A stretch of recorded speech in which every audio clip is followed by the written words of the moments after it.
Hello, welcome to the second lecture of the Architecture Theorie Val seminar, which is entitled Of Clouds, Rainbows and Storms, Thinking Meteorologically in the Information Age. The second lecture goes by the title How and When Does Thinking Become a Thought? And it aims at exploring further this idea of the meteorological thinking, or in other words, how it is that we can think in and within the meteora. In order to do so, I would like to pick up on our reading of Aristotle's meteorological treatise and address it along Emanuele Coccia's Metaphysics of Mixture within the perspective of the elements, and more precisely of the interchanges and the mixtures within which the elements enter. And I will be addressing this question with regard to knowledge.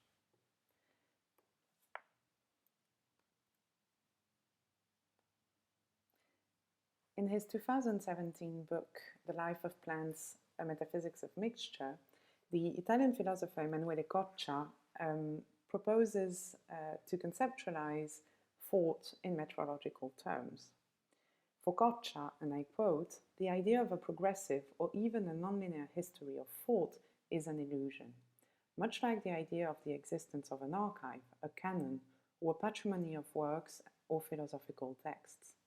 There is only a meteorology of thought in the original Aristotelian sense of the word meteorology, a science dedicated to the long list of natural phenomena that are often produced by natural laws, but to conditions that are less regular than those of the first element of bodies, conditions such as wind and tremors of the earth, lightning bolts, hurricanes and storms." This account of knowledge in atmospheric terms points on the one hand to thinking as a continuous reconfiguration of ideas and knowledge, as a process which would be impermanent and which would be characterized by rapid and constant transformation, and a process which would engage its own temporalities within the wider framework of natural laws. On the other hand, this thinking of thinking in meteorological terms, in atmospheric terms, points to the idea that invention wouldn't be an activity that would take place ex nihilo, but rather that invention would be a process of reconfiguration. And it is along this double line of reasoning that I would like to address Aristotle's treatise on meteorology, first considering the coming to be of ideas, or in other words, how it is that thinking becomes a thought. And secondly, in parallel, by questioning how this meteorological thought can be understood in circular terms, that is not through pure novelty and addition, but by understanding invention as a process of mixture of the elements at hand, by their qualification, or rather and more precisely through the shifting of their qualities.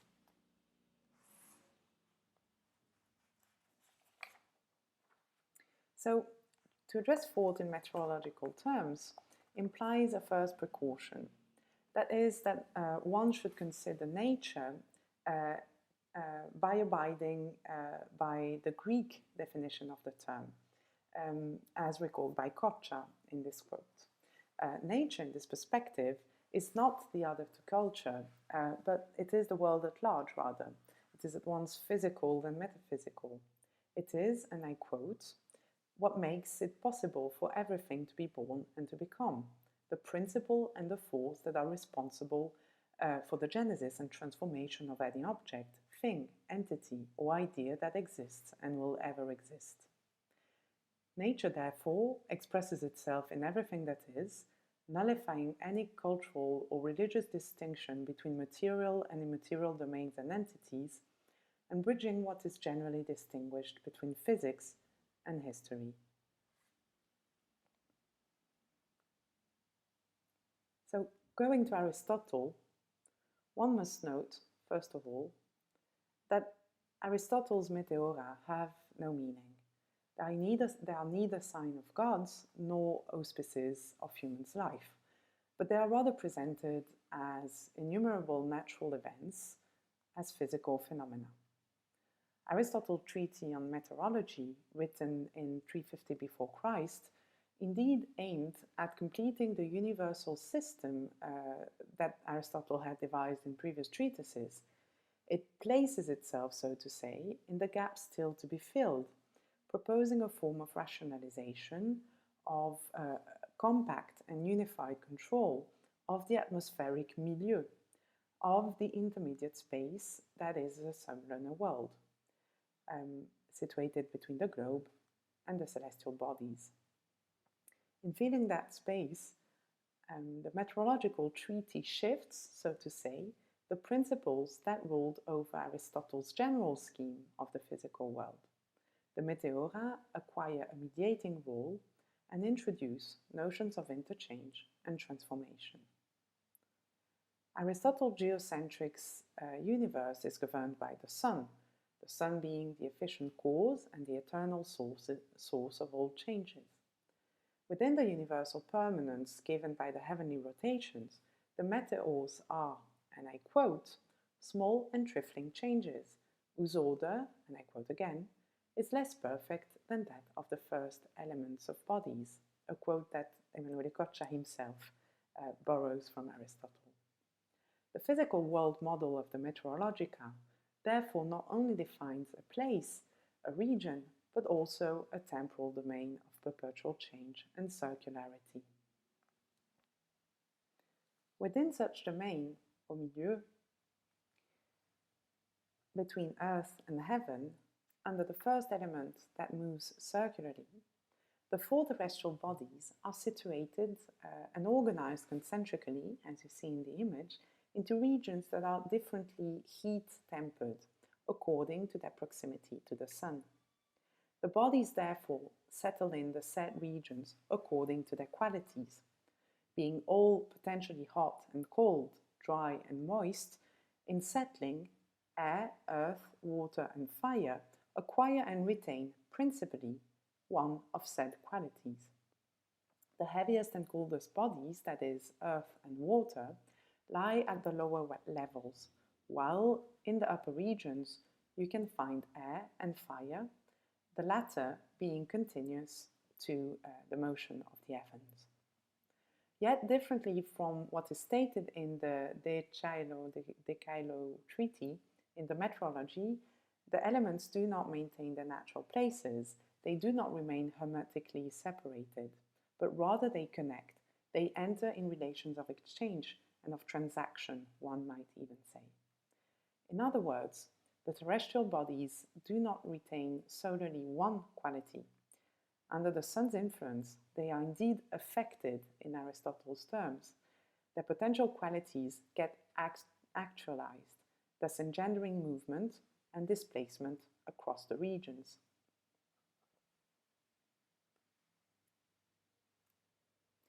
This movement and the corresponding interchanges are generated by the sun, as I said, and take the form of the dual exhalation. It is this sort of evaporation which, as Aristotle insists, is necessarily of two kinds, that operates as the unifying principle, as the arche that connects and explains all of the meteora. Aristotle writes, when the sun warms the earth, the evaporation which takes place is necessarily of two kinds, not only one, as some think. One kind is rather of the nature of vapor, the other of the nature of a windy exhalation. That which rises from the moisture contained in the earth and on its surface is vapor, while that rising from the earth itself, which is dry, is like smoke. Of these, the windy exhalation, being warm, rises above the moisture vapor, which is heavy and sinks below the other. Hence the world surrounding the earth is ordered as follows. First, below the circular motion comes the warm and dry element, which we call fire, for there is no word fully adequate to every state of the humid evaporation. But we must use this terminology since the element is the most inflammable of all bodies. Below this comes air. It is under the motion of eternal bodies and principally the sun producing heat that the bodies are set in motion. As already indicated, the dual principle of the exhalation establishes the meteora as the domain of interchanges and mixtures. The terrestrial bodies accounted for in the Meteorology Treaty, what is in sort matter, Aristotle writes, are therefore not raw. They are tempered. They are moderated by their qualities, their passive and active powers, cold and hot, dry and moist. In the sublunar world, the body therefore exists in themselves, in their actuality, as well as in different states, in which they are only in potentia, like vapor, humid exhalation, which is potentially like water, or dry exhalation, which is potentially like fire. Both exhalations therefore hold the promise of further transformations under the combined action of the sun and of several mechanical principles which Aristotle introduces in the course of the treaty, such as ignition, concentration, expulsion, etc. Transformed by their powers, the terrestrial bodies are thus set in perpetual movement. According to their changing qualities, they get displaced from their original natural place. They get displaced and they get to temporarily occupy different regions, and in such movement they get further transformed. Like water, raised by the heat of the sun in the form of vapor or moist exhalation, which falls down again to earth when it cools, entering thereof in a circular movement and non-periodical cyclical transformation. Similarly to water, then, the terrestrial bodies rise and descend to varying altitudes, that is to say, to areas that are characterized by different thermal conditions, generating a plurality of meteorological phenomena. It is following this reasoning of potential and transformation that Aristotle can account for and rationalize apparently counterintuitive phenomena, such as the formation of clouds, not in the upper air, but in lower regions of the sky, and the circular processes that, I quote, follow the course of the sun, such as, I quote again, this river flowing up and down in a circle.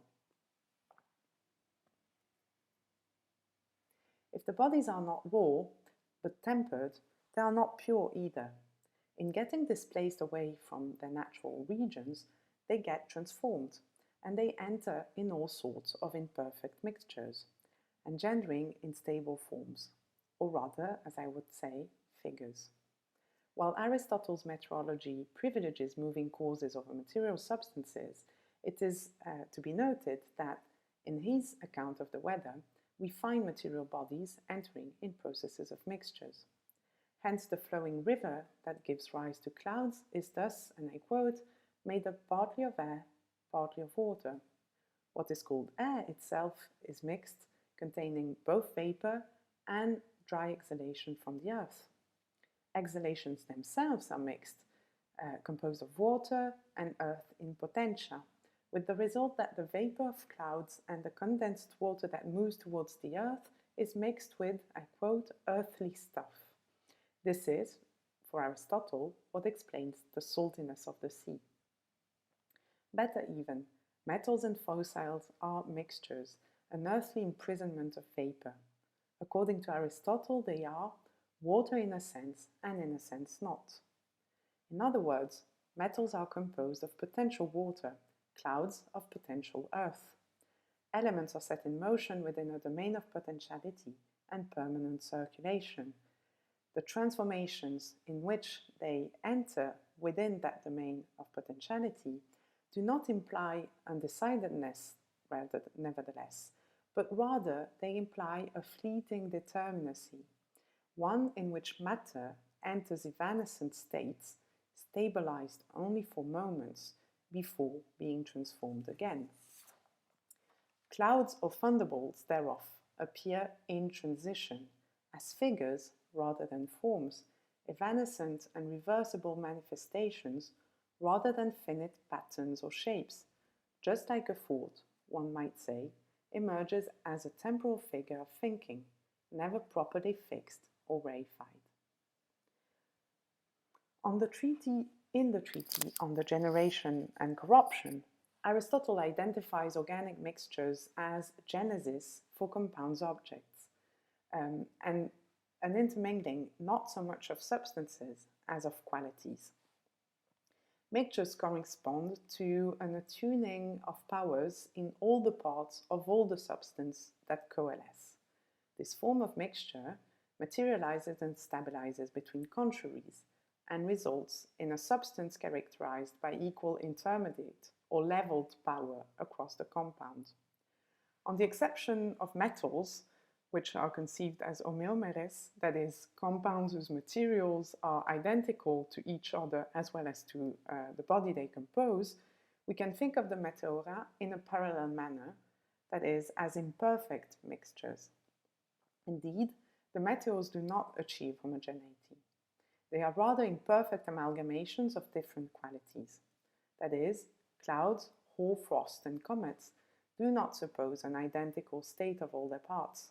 Rather, their flickering existence, their constant coming to be and vanishing, may be understood as an incessant displacement of their different components within a spectrum between extreme conditions.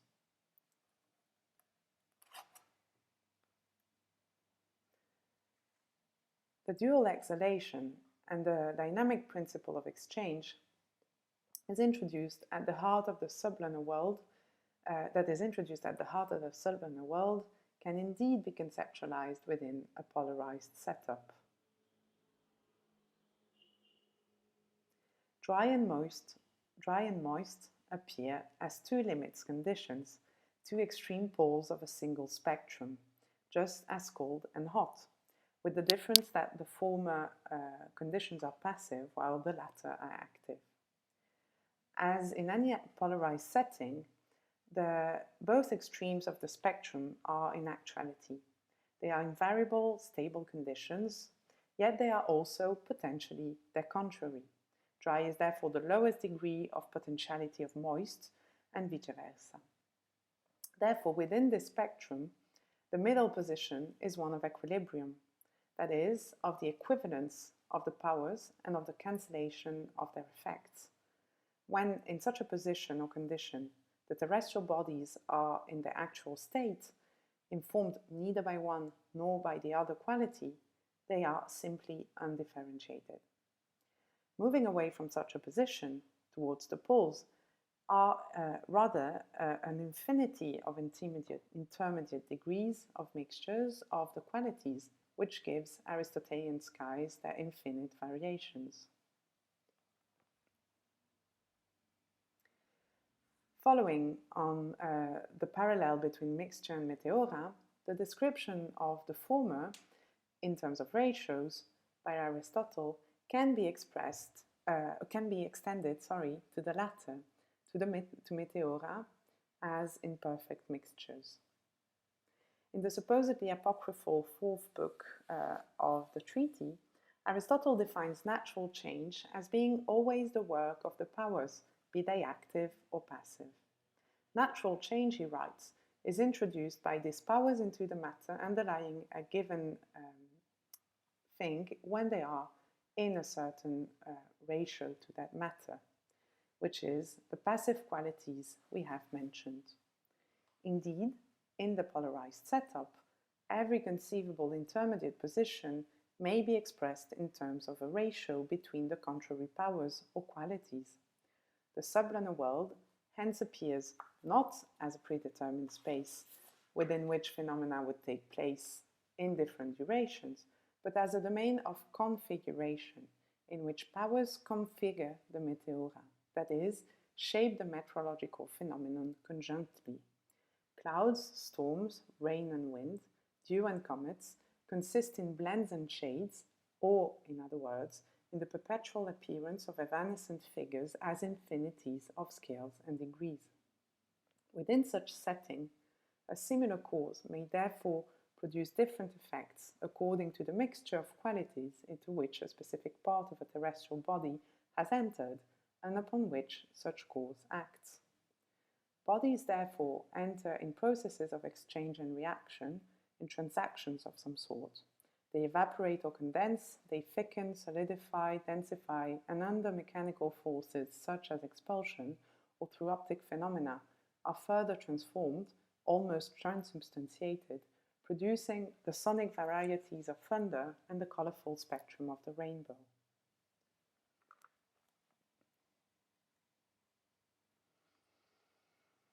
Ratios are generally established between magnitudes, yet, in Aristotle's treatise, these magnitudes, and thereof the ratios, are never clearly expressed.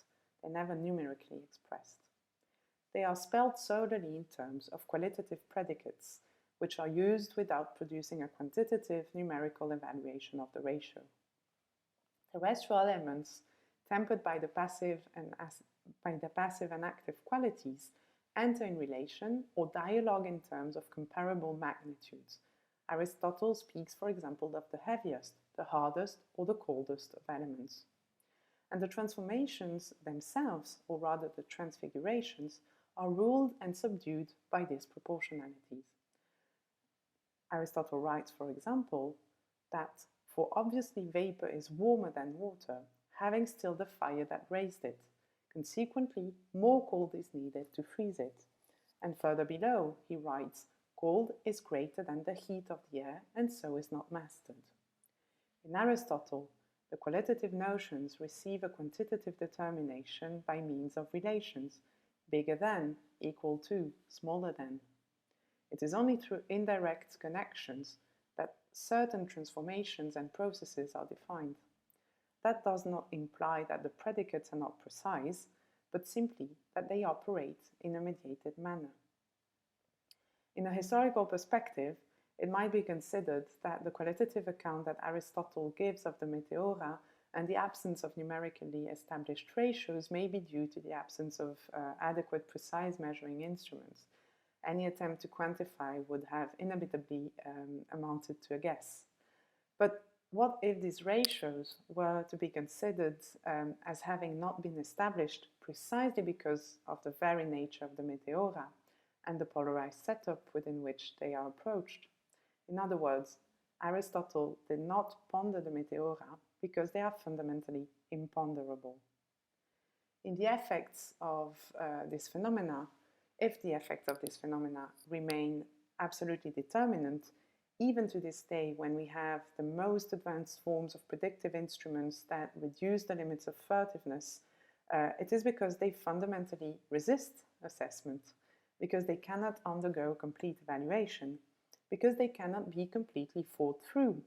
The weather still remains an imponderable, that is, an unthinkable, evading and therefore surprising and affecting us.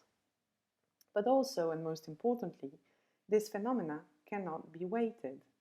Imponderability, in physics, indeed refers to substances that cannot be weighted, to fluids whose materiality is ascertained, but whose magnitude is not and cannot be.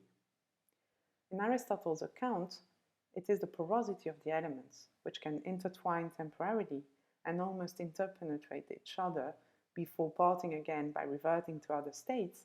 It is this porosity that induces the imponderability. To affirm this imponderability implies that such magnitudes need to be dealt with outside of any possible a priori objectification. Quantitatively determined, numerically expressed, ratios would imply the fixity of the mixture, a stabilization that is unknown to the ever-fluctuating meteora, the establishment of a form rather than the flickering of a figure.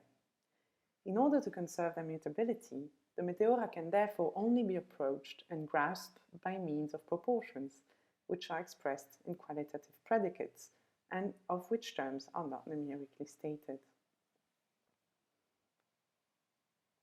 In Aristotle, not only are the proportions amongst qualities not numerically determined, but it is also the general magnitude that remains unspecified. Proportions do not solely rule over local transformations, but they also govern over the total distribution of the elements. Here too, Aristotle reverses to qualitative predicates. The air would far exceed the quantity required to maintain its proper proportion to the other elements, he writes, or further, The bulk of Earth, which includes a whole volume of water, is infinitesimal in comparison with the whole world that surrounds it. How then can the small and trifling changes of the meteora be conjugated with the eternal stability and finite nature of the universe without endangering them? The introduction of the dynamic transfiguring phenomena of the dual exhalation requires asserting the equality in power of the elements while conserving the eternity of the cosmos, without risking to open the latter to temporary disturbances or general decay. The proportionality that Aristotle deploys can be said to play into the demonstration of such eternal stability. The predomination of certain elements in certain regions, in the guise of clouds, comets, dew, and other such phenomena, therefore does not menace the general equilibrium of the cosmos. Hence, Aristotle indicates, in the cyclic movement of water, which duplicates at a different scale the celestial cycle, the moist evaporation does not, in the long run, diminish the amount of water on the Earth. Or, suggesting an analogy between the sea and the entirety of the universe, Aristotle writes, "Does the sea always remain numerically one and consisting of the same parts, or is it too one in form and volume while its parts are in continual change, like air and sweet water and fire? All of these are in constant state of change, but the form and the quantity of each of them are fixed, such as they are in the case of a flowing river or a burning flame." It could be ventured, though Aristotle does not specify it, that this general stability is ensured by factoring in of the amount of each element that is in potentia into the general magnitude of the element. The local quantitative increase of a certain element would therefore be counterbalanced by a decrease in that same element in whichever state, in actuality or in potentia, thereof avoiding an overall increase, while still allowing to account for local qualitative configurations.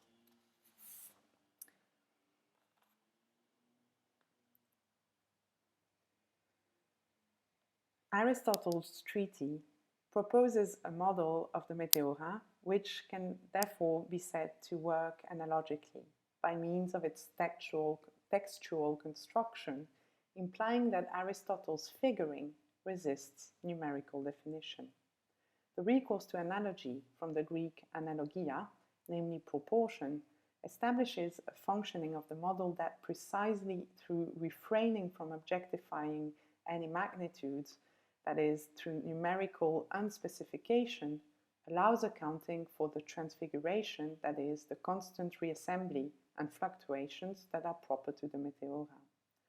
How can we think about Aristotle's closed atmosphere and beyond its finite universe? Transfiguration in Aristotle is accounted for within, indeed, a precisely bound, clearly defined and quantitatively invariable domain. Aristotle's model rationalizes change. It conjugates variables, that is the meteora, and invariance. It accommodates a mixed order within the finitude of a closed model. Rather than considering a combinatorial or a game of self-similarity and repetition that the closeness of the model may imply, thinking of Aristotle's meteora as being rationalized by means of a qualitative polarized setup allows rationalizing infinitesimal degrees of mixtures and variations. In other words, and in Emmanuelle once, Aristotle proposes a world characterized by mixture in space and in time, in which the land and the sky are connected in a dynamic process of constant circulation. The climate is the name and the metaphysical structure of mixture, Emmanuelle writes. In order for a climate to exist, all the elements within a given space must be at once mixed and identifiable, united not through substance, form, or contiguity, but through the same atmosphere. In all climates, the relation between the container and the contained is constantly reversible. All climates presupposes this constant topological inversion, the oscillation that undoes the border between the subject and the environment, a role-reversing oscillation. Mixture is not simply the composition of elements, but this precise relationship of topological exchange.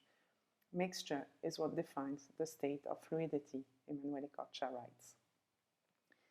In Kocha's account of a meteorology of thought, we recognize Aristotle's mixtures as a topological exchange amongst the elements and the natural places, an intermingling not so much of the substantial level as on that of the qualities in which the elements remain identifiable in potentia, capable therefore of figuring the meteora as much as of reverting to their full actuality. Rationality, in Kocha's terms, is a matter of form. The Aristotelian domain of the meteora appear to us as being transfigurative, as a domain of non-human multiplication and variation of figures through mixtures, which can therefore be conceived of as the naturalized domain of rationality. In such a meteorological understanding, thinking may be addressed thereof not as an activity of ex nihilo additions to a bulk of previously established accumulated knowledge, but as the continuous appearance of temporal figures, unstable configurations of that which exists and that gets contingently modified. Just like clouds and rain, Kocha reminds us, are not elements that add themselves to those that exist in the world, but are simply their contingent modification or the manifestation of their power and influence on us. Thought and ideas would then appear as stabilizations of such streams of figures, formal endpoints to the continuous process of metamorphosis. Conceived as such, rationality is not to be understood solely in historical terms, that is, in a linearly, chronologically established manner, but rather in terms of circulation, transaction and factorization, opening up to a physics and a meteorology of ideas. Such meteorological thinking manifests to the power of knowledge. Just as the imponderability of the meteora simultaneously attaches us to the universe and transforms and determines local inhabitability, so can intellectual context can come to exist differently and be radically changed by the figuring out and the formation of thoughts. Thank you very much.